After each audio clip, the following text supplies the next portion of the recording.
Welcome, everybody, to episode 290 of The China Show, the real China Show. Not that fake one.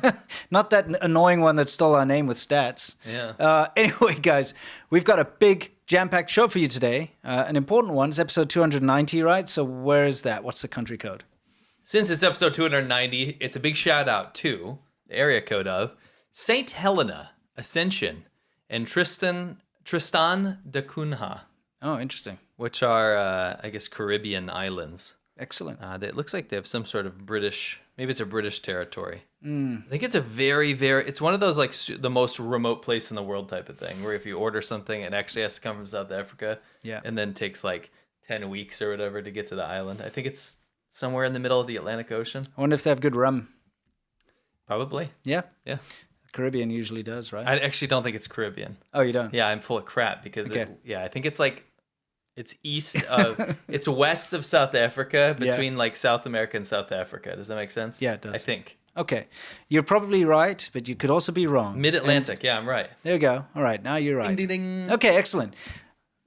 Absolute nonsense. Anyway, Let's just continue on here, guys. Yeah. Shout out if you live there. Yes. If you can get internet somehow. Yes. We're going to start out with what's new as usual. We're going to saunter right into it because we have quite a big show. And you might notice we don't have a sizzle reel today. We don't have coming up in today's China Show. There's a reason for that. We'll explain it to you shortly. Yes. Okay, but let's get right into what's new. Specifically, what's new in China. And this woman has won a record for doing what? Yeah, pause that real quick. We can look at the number. Oh, I'll go back to the number. I'm that sorry. was not, yeah. I'll go back. You had the record of ripping through that clip. Yes, okay, so what is this? So she only took 4.83 seconds in the National China Beer Chugging Competition. Yeah. To Sponsored down by that Qingdao. To down that pitcher of beer. Yes, it was called the Booze King. I know, I saw that. I like that it's called Booze King. Do you know how big the pitcher was? No. 1 liter.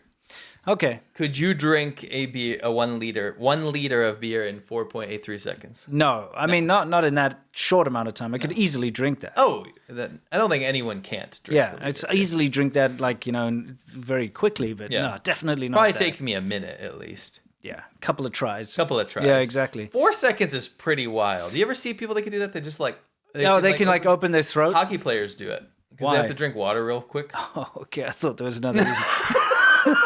Just I'm sorry. They're busting out their iced canes. Yeah, let's move on. Okay. Well, I mean, that's great. That's great news. Yeah. But I got to say, impressive. There. Congratulations. It's a woman that did it. That's pretty impressive. Yeah, for sure. This was another sort of challenge. What? Challenge, slack line. It's tightrope kind of. Okay, that's impressive. You know hippies that do that slack line thing? They put them up kind of like between trees, yeah. They don't usually go for speed. No. I thought that was quite impressive. Yeah. Recently, a nurse has been going viral in China for what? Okay, let's see what she's going to pull out of her pocket. It looks like a meat cleaver, but it's a cell phone case. I mean, it's very poetic, isn't it? You know, the thing is, there's a reason for this. Well, yeah, do you notice this mothership or whatever? They didn't say why this is going viral in China. No. There's a reason. You see, there's this horrible thing that happens in China. It's revenge against medical staff. Okay, yes. And nurses and doctors are targeted by disgruntled families. So, unfortunately, corruption reaches every level of society in China. When you go to a hospital and your family member is sick, especially if they're going to go for surgery or something very important, you will always bribe the doctor. Yes. And by bribe, it's more a cultural thing. You give what's called a hongbao or a red packet, like a lucky money packet. And this is just something that is ubiquitous. And, I used to train doctors. My wife is a doctor. And even when my wife went in for surgery, she's a doctor. She even gave the red packet to her colleague. It's just part of the way things work. And it's even if they're like, no, it's like, no, I'd rather do that for peace of mind. Like, if I pay you, it means you're going to do a better job. Well, there are many documented cases of people I know personally that have actually kiboshed a surgery or made complications to delivering a baby. hurting the baby. Yeah. Because the bribe wasn't enough or wasn't given on time or wasn't, So it's kind of like a safety net. So bad. the thing is, the reason I'm talking about this is what happens is a family will send in their family member who's sick. They'll pay this bribe. And then if the family member dies or there's massive complications or something like that, then they take revenge out on the doctors and the nurses. And I mean, this is something that has affected me personally because my wife is a doctor and she almost got attacked once and I had to go put up security cameras in her clinic. And it's one of those situations where it would affect the people I knew. But we walked past a clinic that had just been attacked and it was a horrific scene. We can't. We'll get demonetized. Horrific. But it's the whole point we're trying to get at here is that attacks against medical staff in China is a big problem. Yeah. So she has this obviously to fend off to, like pretend like she has a cleaver in case anyone comes in and threatens them. Makes sense, right? Yes. But it's actually pretty cool though. I mean, you got to be, you got to really admire that interesting case design. Yeah. Very, very unique. Yes. Because it looks like she has a cleaver in her pocket. It does. This dude, oh wow, he knew something was up. He knew something was up, and this is something you'll see quite a bit in China. And this other guy's like, oh, why did he run away? I wonder. Truck stops in China are a little different. You get these very ratty trucks. Boom! Look at that. And what they're usually doing when they pull over is they're adding water to their load. Yeah, just right. Well, to the braking system. To the braking system and to the load to stop the dust. Because what happens is they can lose a lot of the product out of the back because it blows away. So they'll actually weigh it. They'll spray it down. The problem is that actually overweighs their truck. Yeah, well, they overload them anyway. Yeah, but then they have to pay the bribes at the weighing stations, and then the roads get all messed up. They become these half pipes. Yes, We'd be riding in China, around some of these places on a newer roads too. Yeah. Very new roads, and it was like Tony Hawk's Pro motorcycle. It was awesome. It's kind of awesome, but also scary. Terrifying. Very scary. Long story short, they also have these stops where people change tires. I knew a lot of people up in Inner Mongolia that would fix truck tires and truck wheels because they get just destroyed. Absolutely, and unfortunately, when you're dealing with these big truck tires, the pressures are massive. And when mistakes happen, it can be fatal. But this guy knows what he's doing. He saw this thing was about to explode and he ran away, which was good. Yeah. Nobody got injured, which is fantastic. Yeah. All right. What is next? Click thumbs up, by the way. Helps us out a lot. Oh, we wanted to ask you, the audience, what is happening here? What's going on here? I mean, can I have a prediction? Sure. Because I actually don't know. Okay. I'm going to say this is a rare... Sorry, I'm spoiling our next clip there, but I just wanted to play this again. You can see this was on the 19th, right? So it's like 3 days ago. Okay.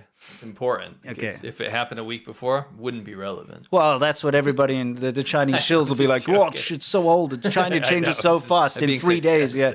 Anyway, but look at this. Okay, so what do you think's happening? I think this is a rare... It's called a building jellyfish. It's like a rare sea creature. It looks like a sea creature, doesn't it? Yeah. And it is just enveloping its prey. Yes. What do you think?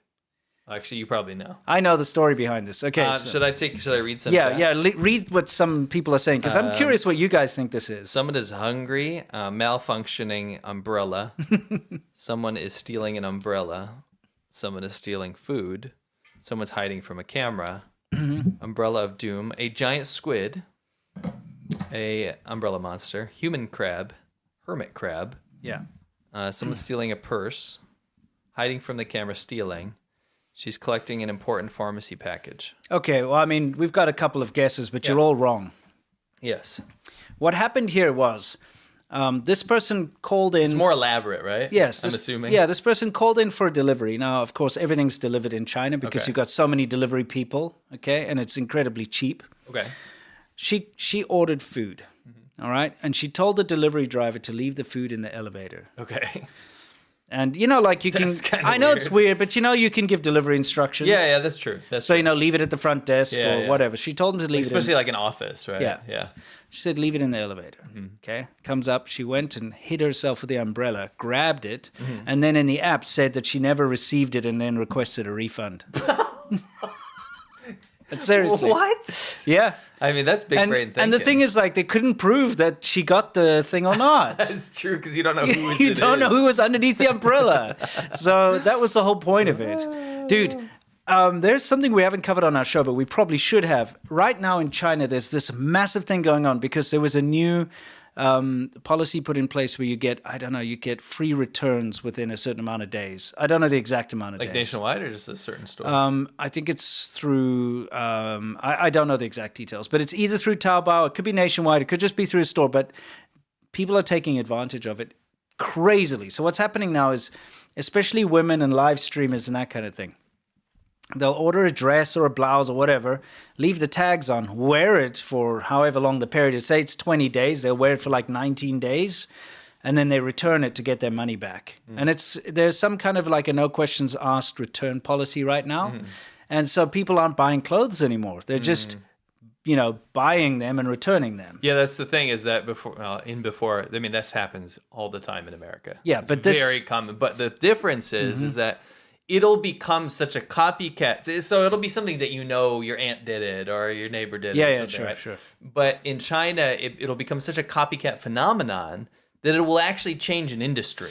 Well, it's not an outlier. I think the big difference is that in other countries, when people do it, they don't brag about it. No, it's definitely... You're like, oh, you hide the tag. Yeah. Now, the influencers are on purpose. They're like, look, and they show the tags.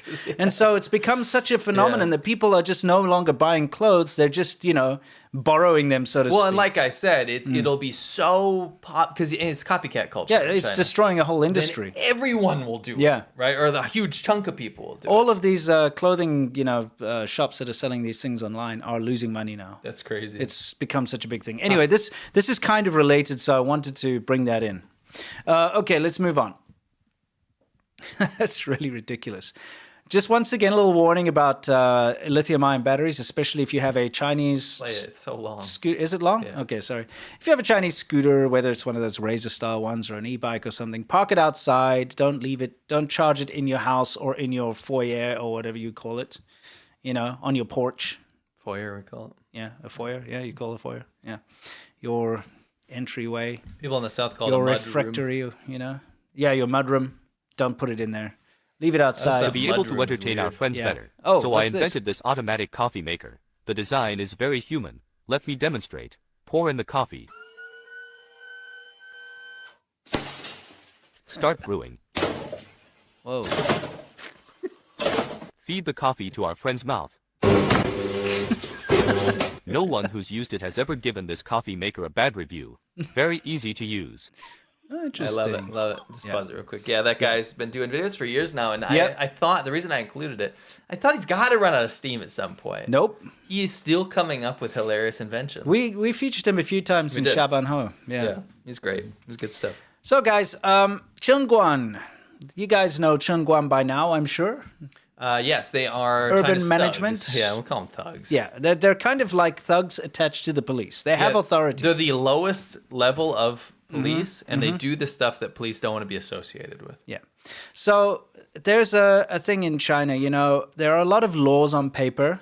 Very few of these laws are actually enforced. That's why when you go to China, you think it's very free because you see people just doing the most ridiculous things. Sure. And you yourself, especially as a foreigner, when you can't speak the language and so on, you can go there and you're like, no one's stopping me from rolling around drunk on the street, so it must be a free country. Meanwhile, it's just, they will stop you if you roll around on the street drunk and say something bad about Xi Jinping. Then you're done. You know what I mean? But they'll tolerate your nonsense. So what happens is people need to make money, okay? And farmers and, small mom and pop growing stuff in their backyard type thing, they have to set up these little stalls and sell their vegetables, sell their street food, that kind of thing, their sugar cane.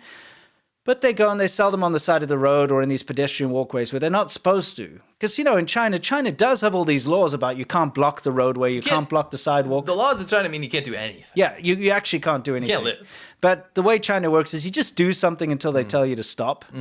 But unfortunately, the way that the Chengguan behave is very bad. And we'll show you some examples here. They just come and start they're like, get this crap out the road. This is a market. Yeah. It's where people need to make a living. Yes, that's where people come to buy their fruit and stuff in the morning. And they're poor. Yeah, of course. They don't have a choice. But look, they come in force. As you can see here they come. Oh, look at all of them. That's a lot of Chengguan. Yeah. Urban stability management. Yeah. You can see they've already got a lot of stuff on the back of their little truck. See, they actually steal people's goods. You can't get them back. Yeah, and they make their own black market. So They're living off of stealing people's motorcycles. Yes. And then selling them their food carts, selling them kerosene tanks, selling them fruit, selling. Yeah. Because look, the poor seller's trying to stop them. She can't stop them. There's no way you're going to stop them. They're going to take all your goods, and you can't get them back. And unfortunately, this hits the lowest sort of level of society. The people that are eking out a living selling fruit. I mean, that's everything gone. I mean, yeah, the margins are nothing. Right? Yeah. But like, what are you going to do now? Like, you're done. You're done. Yeah. Toast. How are you going to earn your money for the day? How are you going to pay back the vegetable fruit people that you bought it from? Or if it's your own fruit, now you have to grow it again and wait another year. True. Anyway, what's Dumpling Man up to? Let's see. Turn it down a little. Oh, interesting. You skipped it. I didn't. Oh. You didn't put it in there. And then you cut to a dog. What are you doing? Well, you know what? You're just going to have to wonder what was happening in this clip. Okay. Or maybe it will continue later. Maybe it's a little treat. Maybe. Oh, let's see what happens to this little dog. Yeah. This happened the other day. This man says, I might kick this dog. He deserved that. He deserved that big time. I always love those kind of clips. Aren't they great? It's like karma. I wonder, here's the deal. Pause that real quick. Yeah. He goes out. Can we see it again? Yeah, sure. By the way, again, that was the 19th. We're talking 3 days ago. I just said that. Yeah, I know. Yeah, good thing you said it again. I like saying things twice. Okay, so there's a dog. Yes. Little dog, a little cute dog. Not causing any trouble. No, it's just chilling. Guy comes out. Looks around, is like, oh, a little dog. I better go hurt this dog. Yeah, you can see the dog's terrified. It knows that this guy's a bad man. He knows him. Yeah, exactly. Think he knows him? Well, he just knows he's a bad man by dogs can smell fear. Yeah, that's excellent. What an excellent thing to happen. What happens here is interesting because he's clearly going to his car. Yeah. Right. Or at least crossing the road. But he's like, "Oh, I hurt my hand," and then he goes back in. He's like, for what? What is he gonna go be like? How dare you? Yeah. I think maybe he's going to go try and blame the shop owners. Oh, your dog made me fall over. Or maybe that was a clinic and he's just left and now he has to go back in because he's injured himself. Would it not be hilarious if that happened on the way in and then that's why he was in the clinic? What, that he fell over? That he fell because he tried to hurt the dog and then he comes out and tries to get his revenge. Maybe. That would be incredible. Looks like your dumpling clip's back. By the way. Yeah, so this is the sequel to the first part of the clip, I guess. I think it just got broken up. Yeah, it looks like it.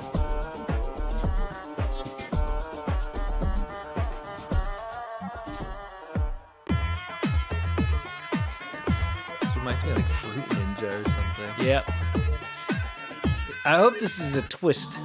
Is that it? That was lame, dude. That was one of the lamest things I've seen all month. Let's see you do it. Let's see you do it. I bet you don't have moves like that, cool guy. I'm talking about the entire concept behind that clip. That's deep. If you think about it, it makes you take a step back and say, dumplings, when you break it down into its constituent components, don't even try. You have pork, which is actually from an animal. You don't eat a dumpling and think it's of just a pig. Like, oh, dude, that of course gave up you its do. Life. Of course you do. You don't. I do. You don't? You look at a dumpling and you say, oh, pig. Of course, if it's a pork one.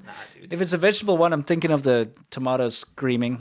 Guess what? That's exactly well said, because that's exactly what happened there. There was other ingredients in there. Dude, you're trying to make something out of nothing here. When you break it down, and the way he was very like artful in his motions. When you break it down, it's a lame clip. It's really incredible. It's super lame. Probably one of the nicest clips. Anyway, let's move on. What's this? This is the inventor guy again, right?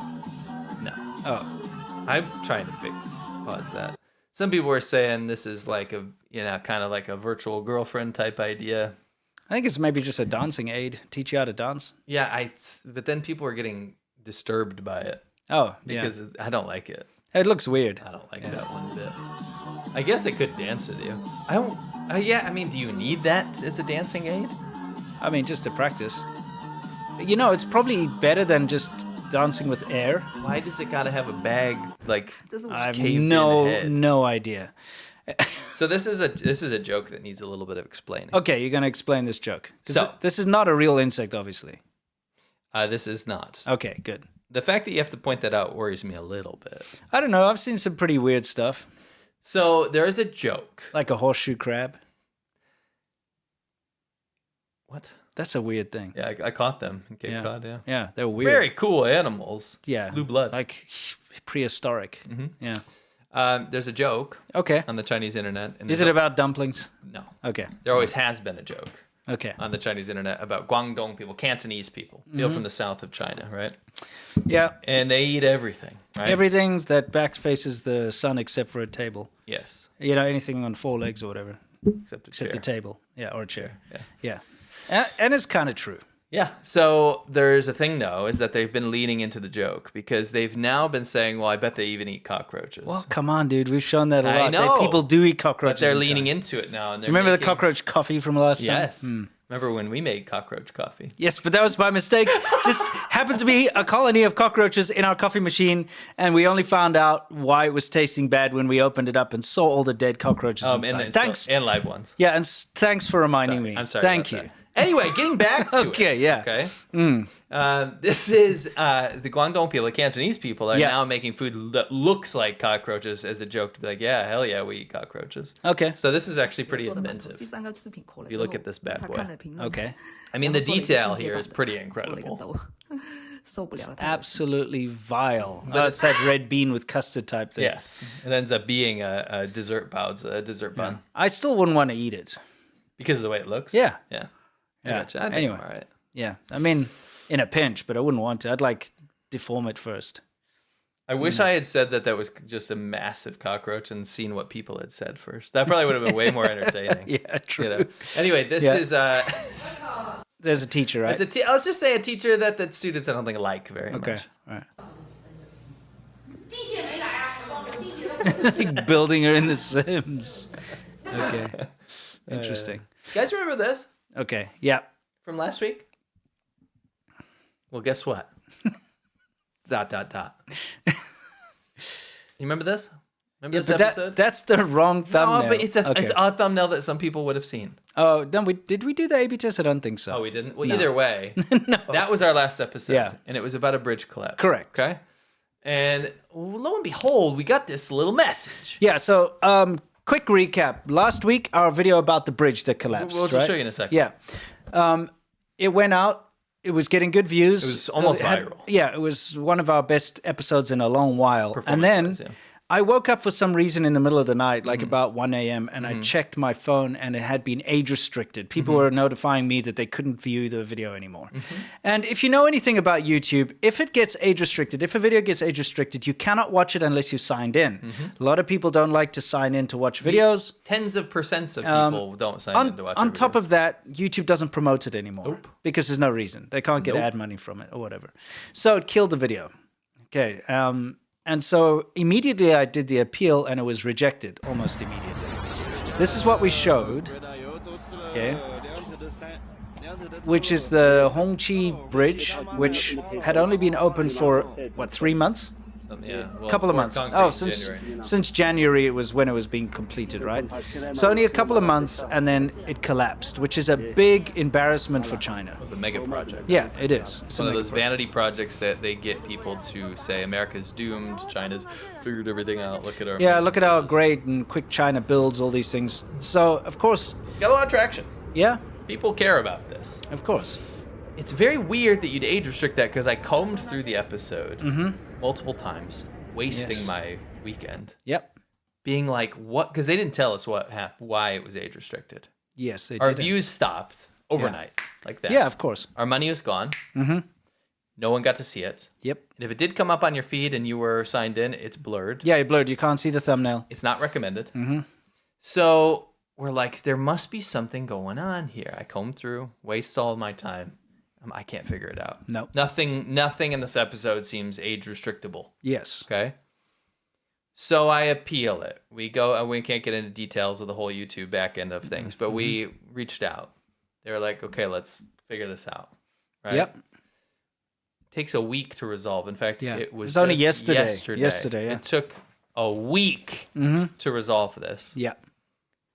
Finally, they gave us a timestamp. Yeah.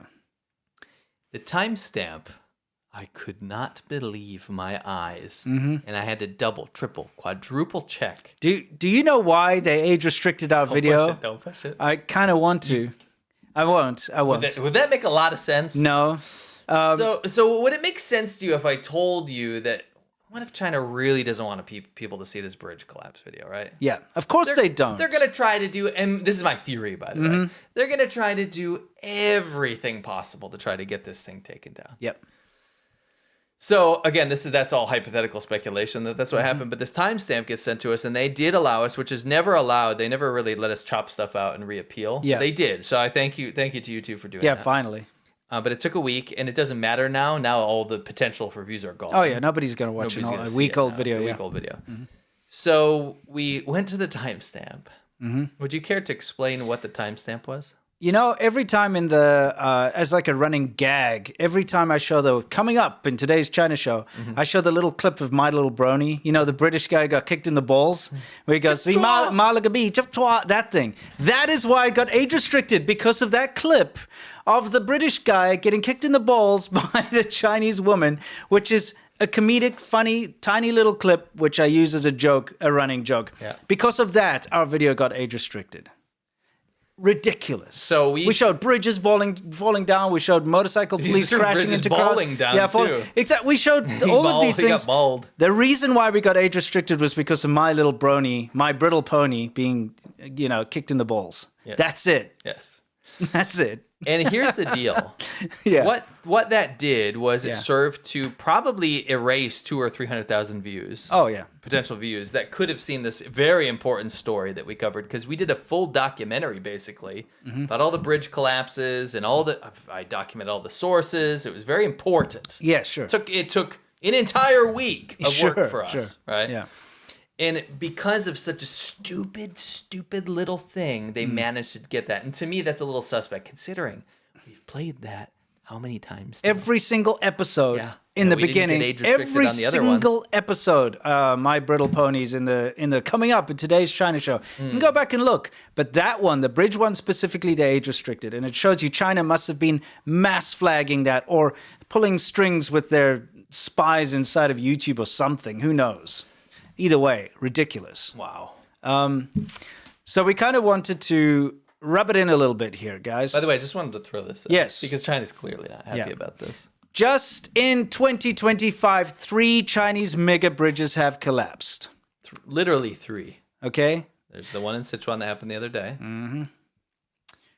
And then we had this. In Shanghai. Remember this. This was unfortunate. It was tragic because I think 12 workers lost their lives, I believe. Yeah. They were working on it, and the cable snapped and it collapsed. All right. This was in, as you say, this was in August. In August. And this one was in Guizhou. Correct. Remember with the truck dangling off the edge, and who knows how many cars and so on fell down? Guys, these are big bridges. These are big mega bridges, vanity projects for China.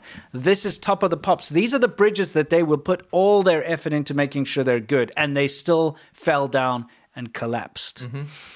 How many countless small, insignificant bridges have collapsed? I know I've seen tons, because with all the flooding and so on, we see a lot of those little bridges washed away and so on. Must be in the thousands, tens of thousands, who knows? In the year prior, I mean, we could have, if we expanded this to 2024, it'd be insane. Yeah.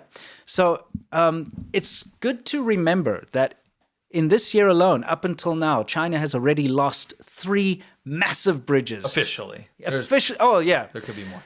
So, for instance, I see a lot of propagandists on Twitter and so on saying, China should build America's bridges because America's going to take too long to rebuild that one bridge, wherever it is. Where is it? Baltimore or something? That got hit by That's why it didn't fall over like this. Yeah, it got destroyed by a third party. Yeah. But they're like, China should come in. China builds so fast. China's so good. No, we don't want China to build our stuff. Look at what happens to China's big mega projects that are super important in China in 1 year. Yeah, no thanks. Yeah, no thank you. No thank you. Yeah. Look what happened in Serbia. Yeah, exactly. No thank you. No thanks. Montenegro, no thank you. No thank you. Yeah.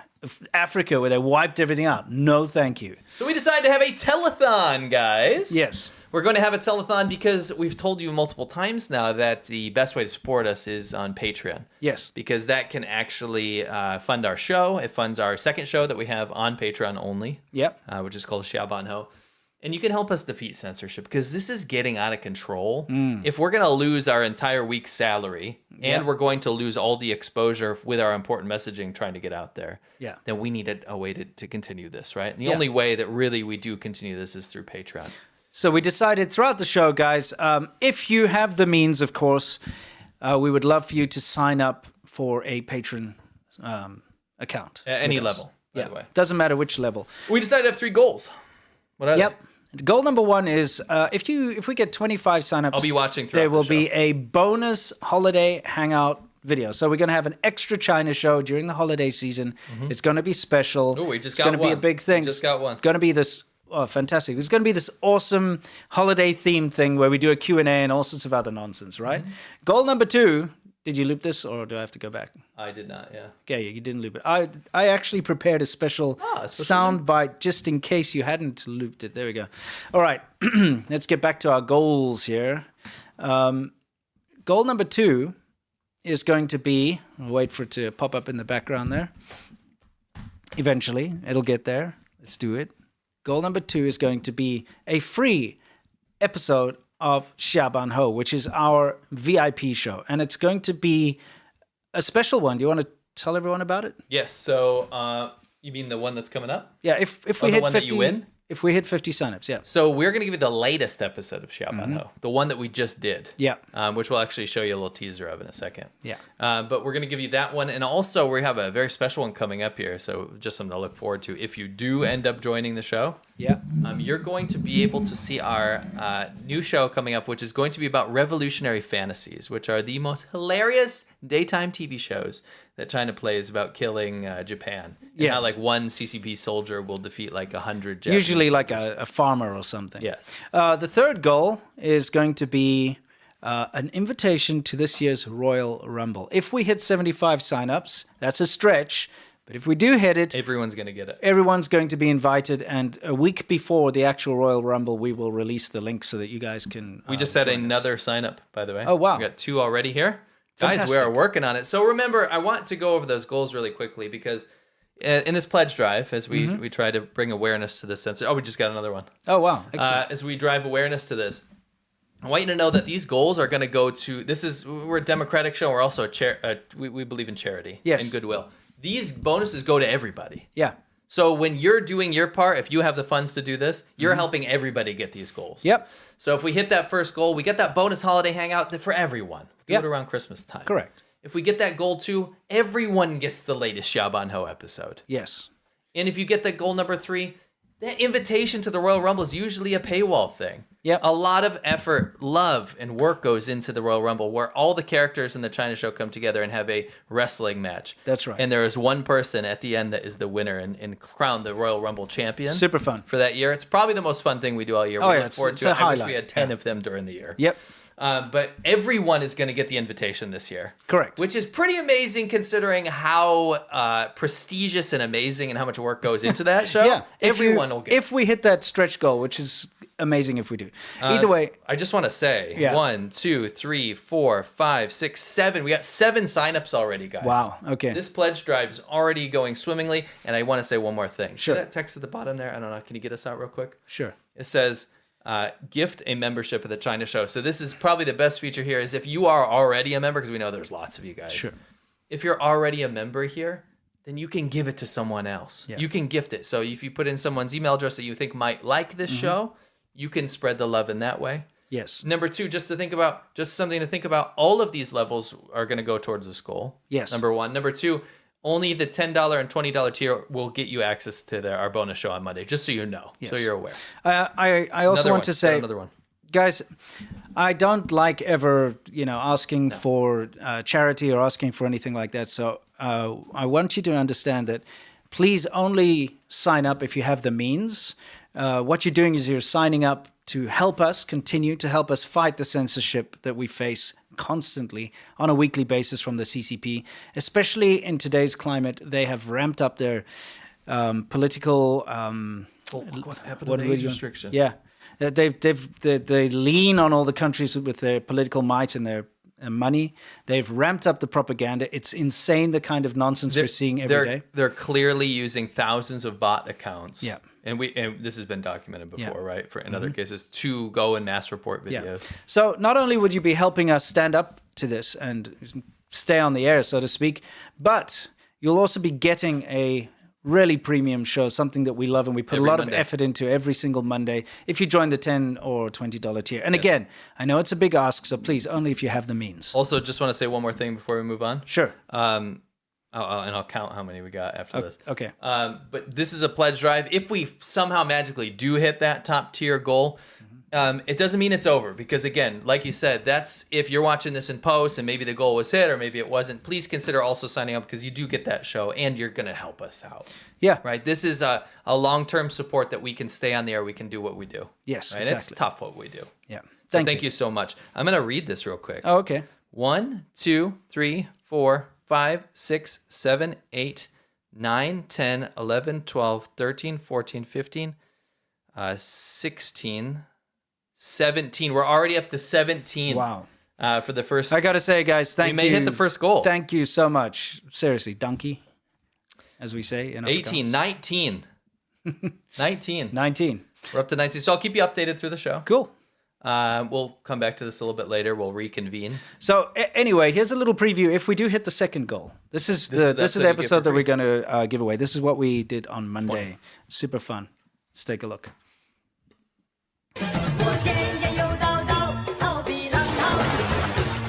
Demon Pig is in your bowl. Demon Pig now owns your soul. Demon Pig is here to stay. Get down on your knees and pray. I'm not even going to read that. Oh, man, that is rough.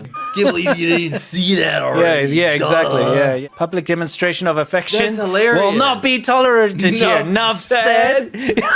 This is so sad. No more corpses in your yard. In the time that you're going poop, you can still spend time with your loved one. Shitty mom, throw food in the trash, buy new mom. We're getting on to the final level. Are you ready? Yeah, I suppose so. Is our audience ready?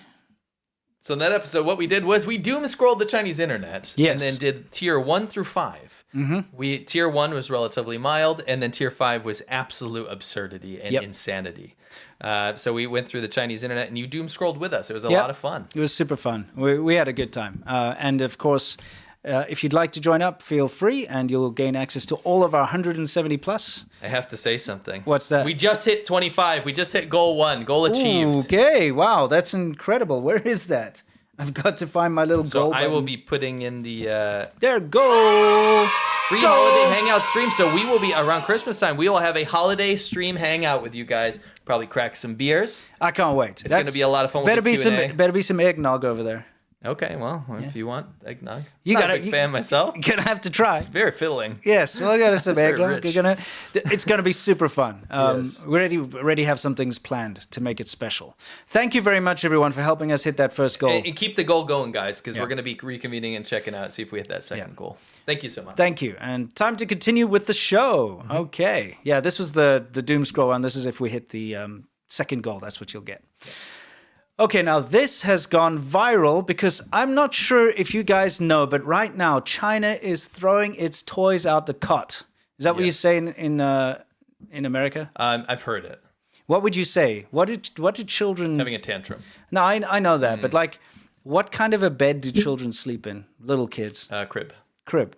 So would it be throwing your playthings out the crib? Yes. Yeah. All right. Something like that. Toys. Right? Toys out of the crib. Okay. Yeah, So it's that. Okay. Yeah.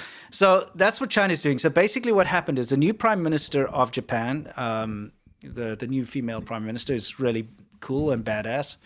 She said that if China attacked Taiwan, that Japan might have to intervene militarily, and that's all she said, because that's what friends do. That's what good neighbors do. If someone attacks your neighbor, you help them out. Taiwan has good relationship with Japan. Japan is allied with the U.S. China really went ballistic over these comments. Oh my God. They have I've been combating this every single day on X, but the Chinese embassy, all Chinese officials, Chinese military accounts, everything have been posting these non-stop, very aggressive, Japan will be destroyed, beaten into the dust and all this kind of stuff. If Japan even tries, Japan must rescind their remarks. Japan must take back what they said. They will suffer. It's been the most ridiculous, crazy tantrum I've seen. It's been a very long time. And, bear in mind, I was in China for 2 massive anti-Japanese riots where they were smashing shops and turning cars over and all of this kind of thing, which I witnessed with my own eyes. The government can turn on this anti-Japanese rhetoric very quickly, and it's gone ballistic. So as part of all this fallout, you've got over here, you've got the information, right? Yeah, I'll read it. Okay. A video of Masaki Kanai, Director General of the Asian and Oceanian Affairs Bureau of the Ministry of Foreign Affairs, bowing to Liu Jinsong, Director General of the Department of Asian Affairs of the Ministry of Foreign Affairs, as they were leaving the Chinese ministry after their meeting there on November 18th, has gone viral on Chinese social media. The video will show Liu donning a Zhongshan suit and talking down to Kanai with a stern gaze while keeping his hands in his pockets, presenting to viewers an image of Japan being humiliated in China, proudly achieving a victory. So first let's show it, and then I'll explain the actually. Yeah, let's take a look. So it looks like he's bowing down. So the guy on the left is Japan. Yes. The guy on the right is China. And the guy on the right's just being very rude and Arrogant impolite. Yeah. See? With his hands in his pockets. Yeah. Okay, so that went viral. Now, that particular picture of the Japanese official bowing down there was turned into cartoons, turned into memes, turned into big... It's like, finally... It's like... We're standing up to Japan. Proud Chinese, Japan cowers beneath our might type thing. Yeah. That was going everywhere, along with all these official, statements from the government saying that Japan will suffer if they try. All sorts of basically saying we're going to just come and invade you and no one's going to stop us. We'll destroy you. Stuff, yeah, terrible things, very undiplomatic things. What does it turn out to be actually? So can you get to that freeze frame of him bowing? Do I go back or forward? You can go back a little bit. Okay. I'll go back. Just so the context is correct when we look at it. Okay, well, sorry. I'm getting there. Ripping. Yeah. It's kind of hard to do it right here. Okay. All right, so watch. Remember, the Japanese guy's on the left, Chinese guy's on the right, okay? So if we look, Chinese guy standing awkwardly. Yeah. Arrogantly with his hands in his pockets, and the Japanese guy awkwardly bowing. Turns out, if you look closely, Kanai, the Japanese guy, was actually lowering his head to pay attention to what his translator was saying. Yeah, so the guy in the middle there is talking to him, so he's kind of leaning into, what are you saying? The guy's probably saying this Chinese diplomat sucks. I think that's what he was saying. Yeah, he's definitely not saying that. You sure? Yeah. Can we make it not so that there's not 2 bad guys here? Sure. I'm just kidding. But so he's listening to his translator. Yeah. That's why he's not actually bowing to the Chinese official. Yes. The video turns out to have been released by a state media affiliated CCP owned China Media Group. Correct. Yeah. So it was taken out of context from the top. It wasn't one of those things where it's telephone game. Yeah. Right. Yeah. This was sent out to be misinterpreted from the CCP itself. Correct. For Makes political sense. fodder. Makes sense. So this was going, and I know a lot of you in chat are like, how is this even a big deal? It's not, but China made it They made it a big deal. And that's why it's so crazy. It went completely viral, but the problem is not only in China, they have to spread this crap onto our social media as well. So if you're on Twitter, if you follow anything in the China sphere, you would have had this shoved in your face as usual. I cannot get away from every minute of every day China's releasing some or other threatening thing. Yeah. This is the big thing. And this was seen as a massive win for them. Okay. Yeah. But which of is course, kind of sad. It's sad. The dude looks like he's trying to be Kim Jong-un or something, Yeah, what's with the Zhongshan? Yeah, exactly. I mean, it's normal, but it's the way he's standing. Yes. Anyway. They cut it in order to try and make it look like it was humiliating. But of course, Chinese dissidents are using AI to fight back. And this is the kind of thing they're putting out, which is pretty hilarious. This is my favorite part. They're using AI. Yeah, they're like to make new scenarios. Normally we don't support AI, but that's why we labeled it. Yeah, exactly. This is my favorite. That's why I had his hand in his pockets. He proposes to it. Yeah. My absolute favorite. Okay, that's pretty funny. Yes. Here's the thing, guys. You cannot take China seriously. Okay, when the Chinese embassy and the Chinese officials are out there threatening Japan and putting out these horrible statements, which in fact we've got a couple to show you. Things like this. The Ministry of Foreign Affairs spokesperson, militarism must never be revived in Japan. The post-World War II international order must never be challenged. World peace and stability must never be ruined again. That sounds reasonable, but if you combine it with the threats that they've been making against Japan, it's not reasonable. The fact that this is one of, and I kid you not, hundreds of these kinds of posts. This is the mildest one. Yeah, China's acting very belligerent against Japan and the U.S. right now, and I'm very surprised that people are taking it. Yes. It's really rude stuff. Yeah. Anyway, this is the kind of thing coming out of China, but they are really crazy. And people are now taking those and turning it into memes like stop spamming sites you block your own citizens from using. Authoritarian governments are afraid of their own people. And this is something that I think this is the correct approach when it comes to China. Because China's trying to be this bully. Trying to be this stern, we're powerful and you must cower now. You must answer to your... And you know what? They're a bunch of paper tigers, as we say, or paper dragon or something like that. They're a bunch of bullies. They whine. They're cry bullies. They're always playing the victim all the time. And you know what? When they're posting all this stuff on our social media, we should tell them to F off because they should go post that to their own citizens in China. They should post this stuff on Weibo. Yeah, because you don't let your own citizens use this. Don't post this crap on X and on Facebook and on YouTube and places like that where your own citizens can't even see it.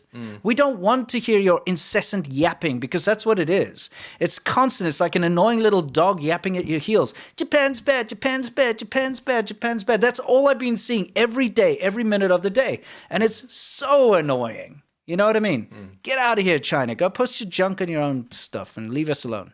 You know what I mean? So that's kind of the way things are going.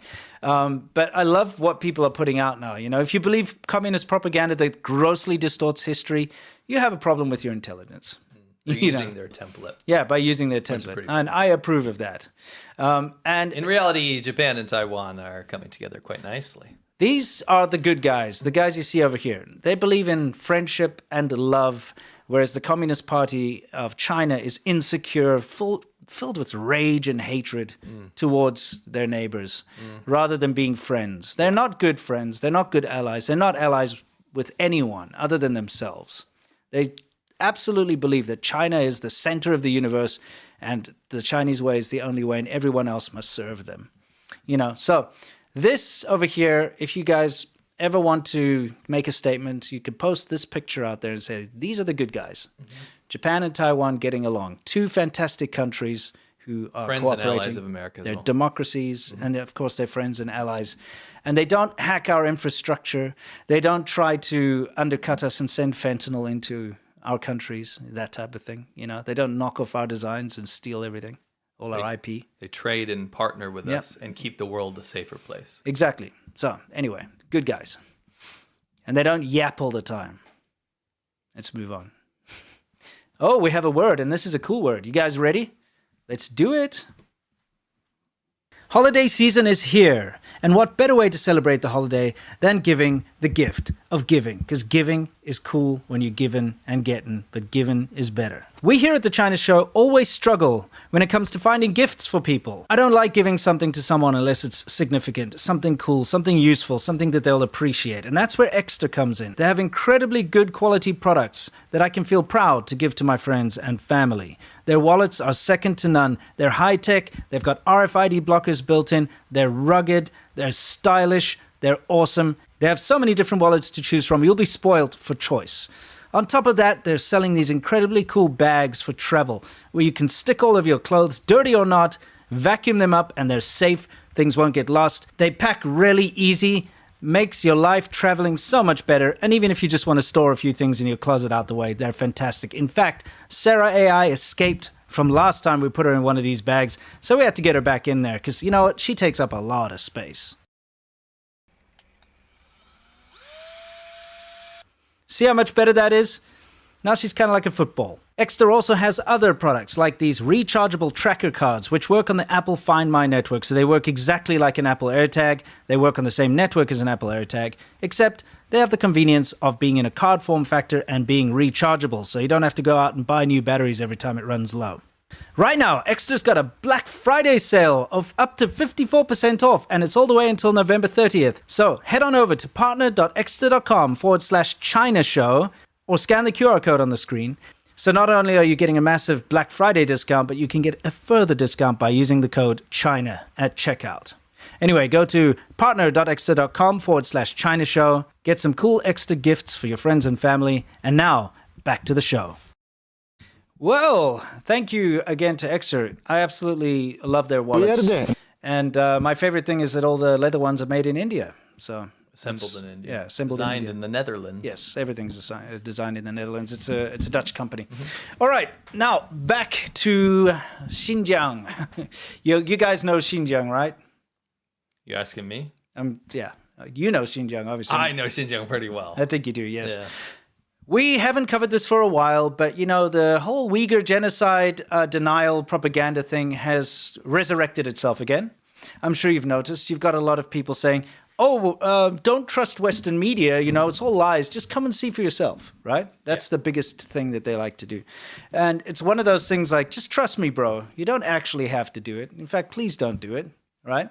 Yeah. And if you do it, you can only go to the tourist sites like the Grand Bazaar in Urumqi or, the Kashgar Old Town or the Hotan Night Market. Or there's a couple of spots. It's literally just an effort to whitewash the genocide. Correct. And you'll get people that are like, there's no genocide here. It's all fine. So here's the thing. Occasionally, someone goes a little bit off script. Okay? And this particular guy, his Instagram is SideQuest Living. We got it in the corner there. He is Muslim and he tried to go and pray in some mosques because they're all like, there are mosques here and we don't crush their religious freedom. Yeah, so China's narrative is that there are plenty of mosques. Islam is alive and well. We don't put millions of people into concentration camps and force them to do forced labor. Yes. We don't separate children from their families. Don't Google the Xinjiang police files. Yes, exactly. Right? Yeah. All the things that have been proven time and time again. They say no because look, you can see dancing Uyghurs, first of all. And look, an American guy, a Canadian guy, a British guy, they all came over to Xinjiang and they say, look, there's a mosque. Yeah. But I'd like to show what happens when you try to go and pray in them. Yeah, exactly. So let's take a look. Yeah, well. Namaz yok. Yok ya namaz. Cuma yok. Yok, hazır yok. Take it. Look at the 70th anniversary. Pray, you can't pray. No Yeah. namaz. Yok yamaz. Oh. You have to buy a ticket to go in. No, they have to pay to get into a mosque, but I guess we have to do it. Very beautiful, though. It looks very, very beautiful. Yakşı mısınız? Kandaksız. Yakşı. Bu yerde namaz yok. Yok ya namaz. Hazır yok. Cuma yok. Yok, hazır yok. Neymiş ka? Hazır sayat. Sayat mescid. Bu mescid. Ya. Neymiş ka yok namaz. Sayatla geçiyordu. Sayat subhanallah. Nereden geldiniz? Nereden geldiniz? Ya Uygur, men biraz Uygur bilimin biraz. Azrak. Ya. Yaxşı. Men İngiliz'den. Ata anam Hindistan. İsmingiz ismi? Anwar. Harsh. Menen Harsh. Harsh. Nice to meet you. Rahmet. Kosh. Okay. Sorry. Look at that absolute beauty of the minaret, guys. If I'm not wrong, this is the tallest minaret in China, anywhere in China. A mosque that is basically not in use. So it hasn't been used in a while. You can see the minbar over there in the corner. Yeah, it's a tourist attraction. There it is. I'm going to pause it there for a second, guys. Here's the thing.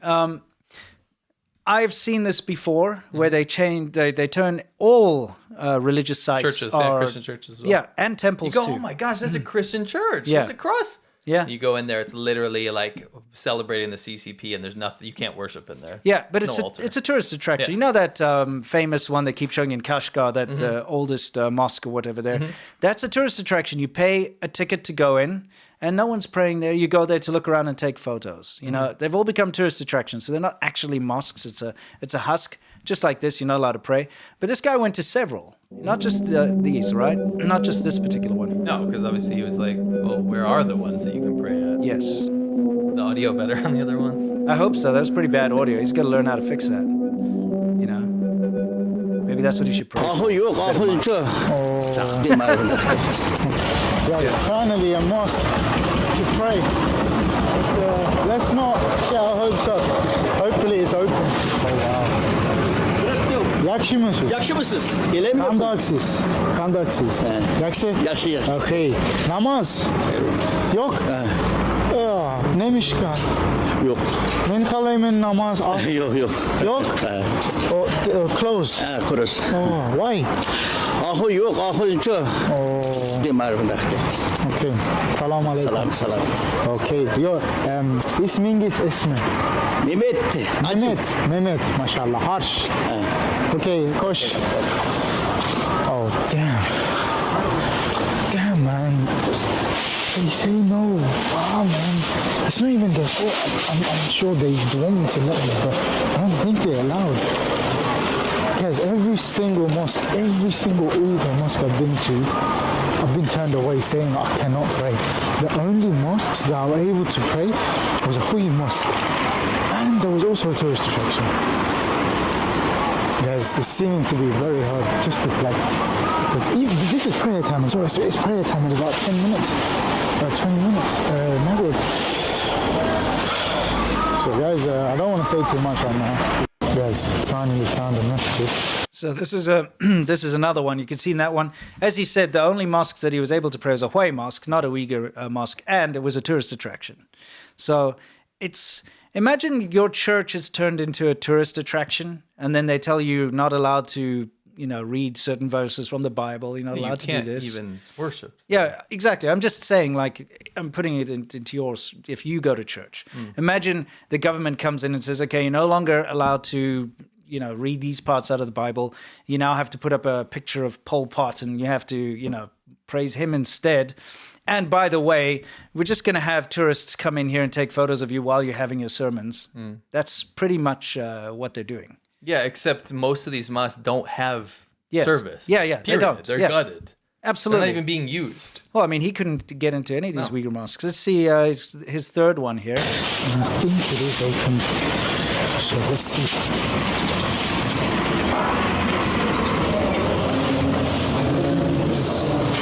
I like that propaganda on the wall. Mescid. Namaz. Yok namaz. Oh. Okay. Yok. Oh. Yeah. It's right. Okay. Rahmet. Salam alaikum. Koş. Guys. Oh my god. There is a mosque. They don't let me pray. And it pointed to the camera. I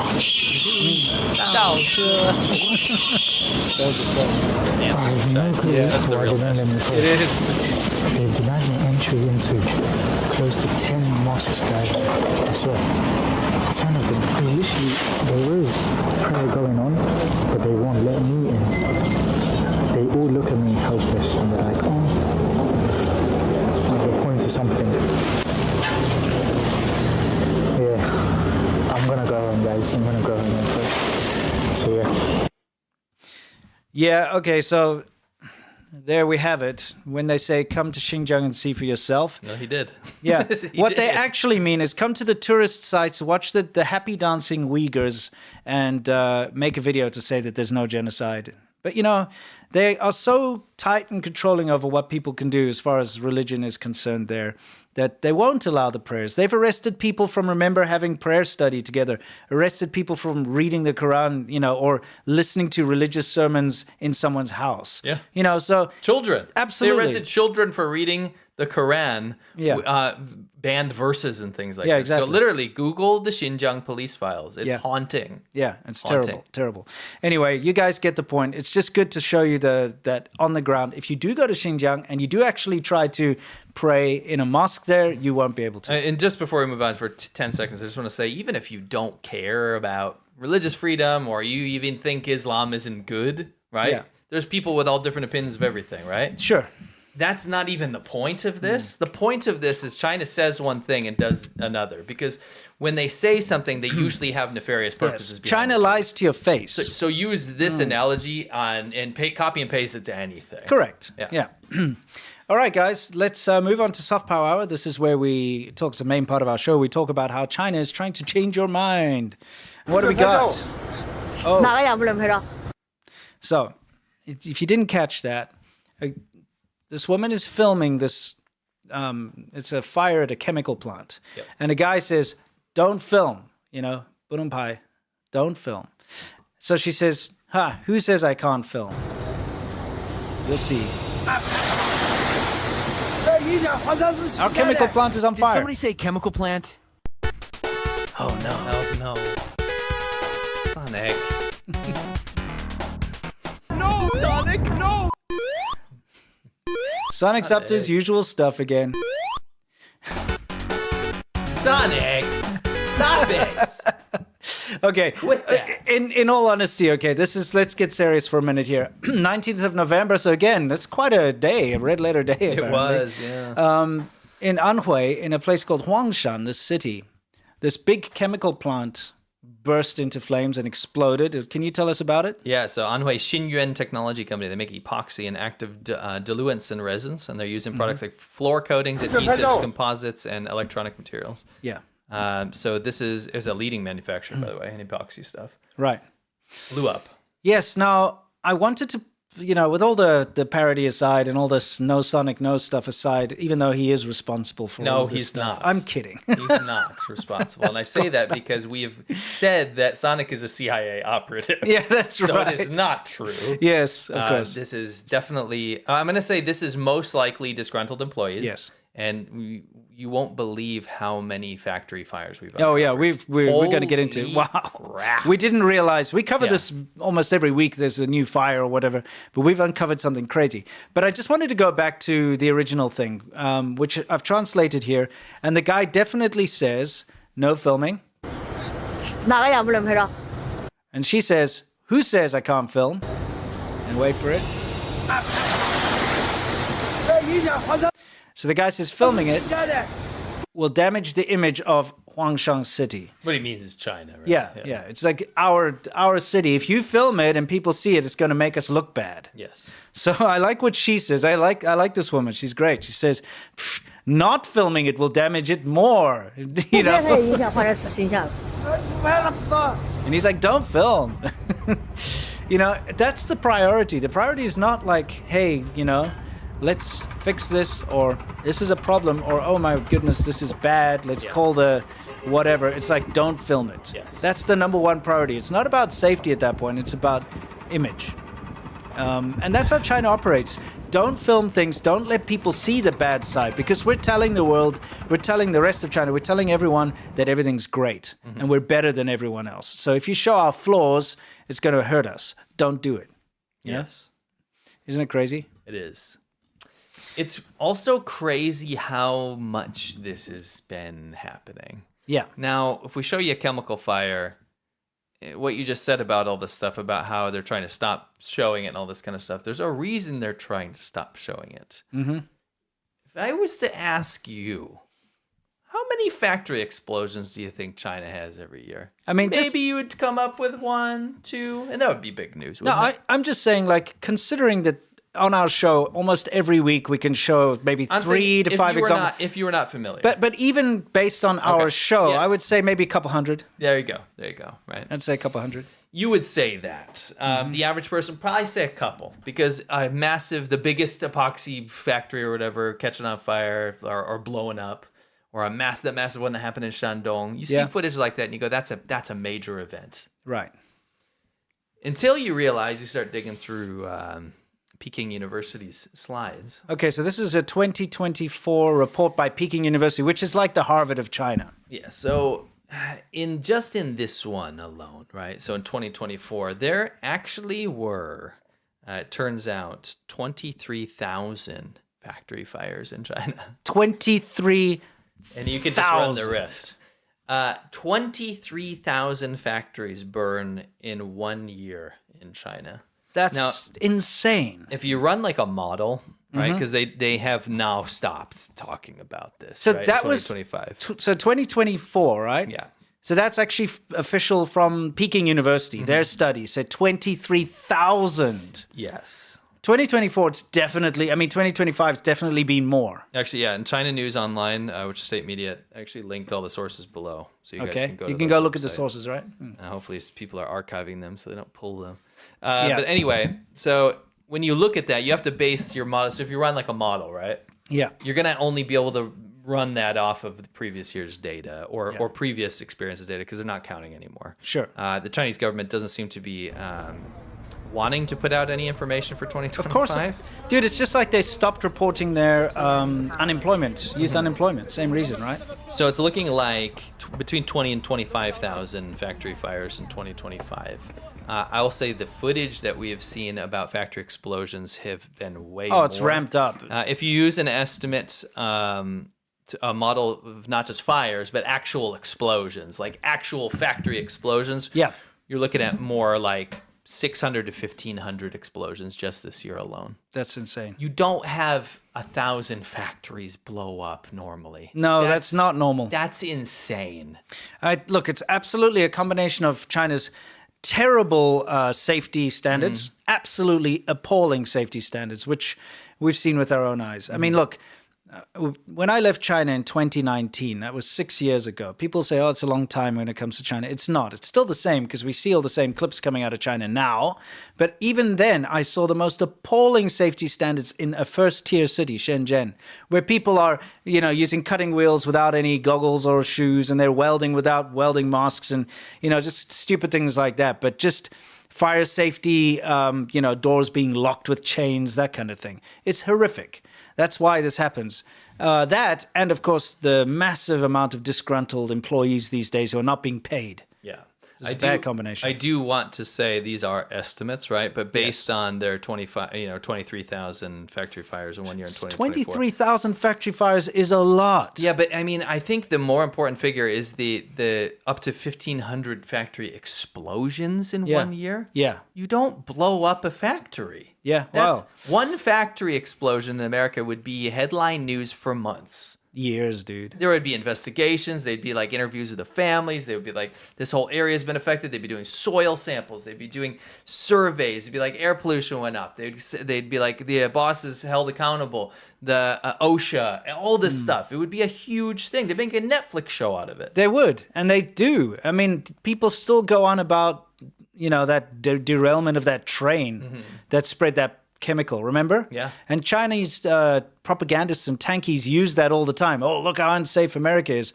23,000 factory fires, 1,500 factory explosions in a year. I mean, and I know, I'm trying to figure this 23,000 estimate because it sounds crazy. That ends up being like 64 a day, right? But what you have to understand is that China's the biggest manufacturer in the world. There's 1.4 billion people, right? Yes. So you have probably a little less, about 1.2, I'd say. Maybe 1.1. Maybe. Yeah, definitely not some stupid low number that's been going around. Rumors. People ask me, they're like, oh, they're underreporting. They're like 500 million or whatever. 500, 500, like rubbish. Shut up. Yeah. Okay, I saw with my own eyes that there's 1 billion plus people there. Okay, Don't come at me with these lowball numbers, your conspiracy theory garbage. Take that stuff and go do a breathing exercise with it. Right. Anyway, whatever that means. You know what that means. They have over 1 million factories. They do. Okay? They have over 1 million factories in China. Correct. So if you think about that, then the numbers becomes crumbs. Yes. Peanuts, right? Yeah. 23,000. I mean, it's not an insignificant number. No. But what I'm trying to say is it's you can start to fathom it, right? Sure. So you're having these factory explosions across the country. They look like they're ramping up. China's stopping counting them. And you have to start thinking about this logically. You have to say, what is the real situation on the ground in China? Yeah. Then you start looking at reports and you say, wow, China's investment's at an all-time low. External investment into China. People are seeing this stuff, right? People are putting two and two together. They're watching economists in China say, yeah, there's no way our GDP growth is 5%. Sure. This is like a baseline figure that we use to kind of base like what we want it to be off of. Yeah. Then you have the people looking at studies on the lights coming from factories, electricity usage in areas, nighttime satellite footage. Yeah. And all this stuff starts to add up. And what you have, especially when you factor in the unemployment figure right now, which is through the roof in China. Sure.